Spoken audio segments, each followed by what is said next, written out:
নমস্কার বন্ধুরা, কেমন আছে সবাই? কার্গিস ওয়ার্ল্ডের ব্লগে তোমাদের সবাইকে স্বাগত। আজকের রেসিপি হলো আমার ফুলকপি রোস্ট। ফুলকপি রোস্ট বানানোর জন্য আমি একটা গোটা ফুলকপিকে এভাবে টুকরো টুকরো করে কেটে নিয়েছি।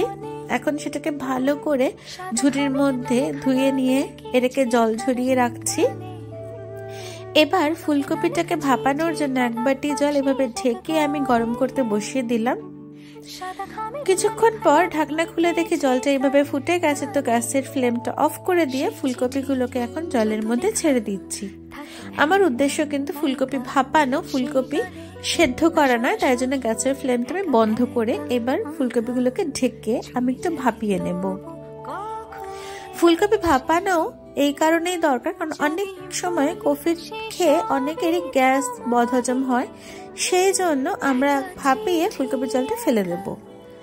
এরপরে নিয়ে নিচ্ছি হাফ বাটি টক দই, তার সঙ্গে হাফ চামচ হলুদ গুঁড়ো, হাফ চামচ কাশ্মীরি রেড মির্চ।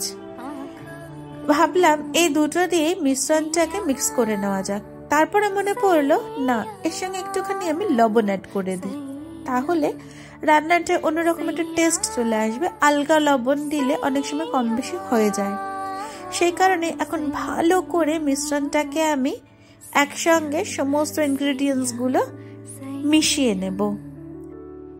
এখন গ্যাসের উপর একটা কড়াই চাপিয়ে তার মধ্যে 2 টেবিল স্পুন মতন আমি তেল দিয়ে তেলটাকে গরম হতে দিলাম। আর ফোড়নের জন্য নিয়েছি 2টো শুকনো লঙ্কা, 1 ইঞ্চি মতন দারচিনি, কয়েকটা লবঙ্গ নিয়েছি ফাটানো, 3টে মতন এলাচ আর 7-8টা মতন গোটা গোলমরিচ।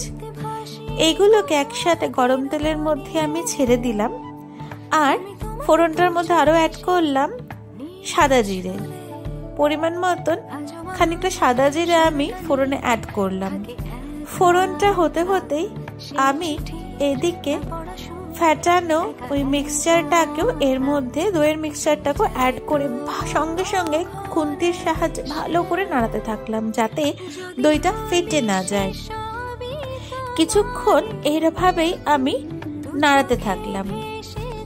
আচ্ছা, আমাকে একটা কথা বলো, তোমরা যখন রান্না করো ঘরের লোকগুলোর কথা ভেবেই নিশ্চয়ই রান্না করো, কে কোনটা খেতে ভালোবাসে না বাসে। আর তোমার প্রিয় মানুষটার যখন একটা ফেভারিট ডিশ তোমরা রান্না করো, মন প্রাণ সমস্তটা দিয়ে সেই ডিশটা রান্না করো, তাই না?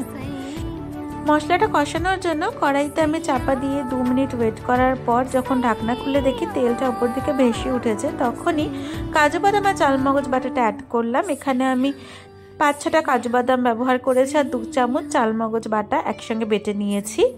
তার সঙ্গে অ্যাড করছি আমি 1 চামচ আদা বাটা। এরপর আমি 3টে কাঁচা লঙ্কাকে চিড়ে রান্নাটাতে ব্যবহার করলাম। তারপর মশলাটাকে আবার একবার আমি ভালো করে কষিয়ে নিলাম, যাতে কাঁচা গন্ধটা না আসে। মশলা কষানোর পরে ভাপানো ফুলকপিগুলোকে জল ঝরিয়ে রান্নাটার মধ্যে দিয়ে সেই ফুলকপিগুলোকে দিয়ে আবার মশলাটাকে একবার আমি নাড়াচাড়া করে কষিয়ে নিচ্ছি।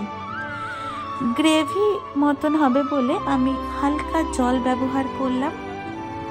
তারপর শাহি গরম মশলার একটা হালকা ছোঁয়া আমি রান্নাটাতে ব্যবহার করলাম, যাতে সুন্দর একটা গন্ধ আসে আর আমার প্রিয় মানুষটার যাতে রান্নাটা খুব ভালো লাগে।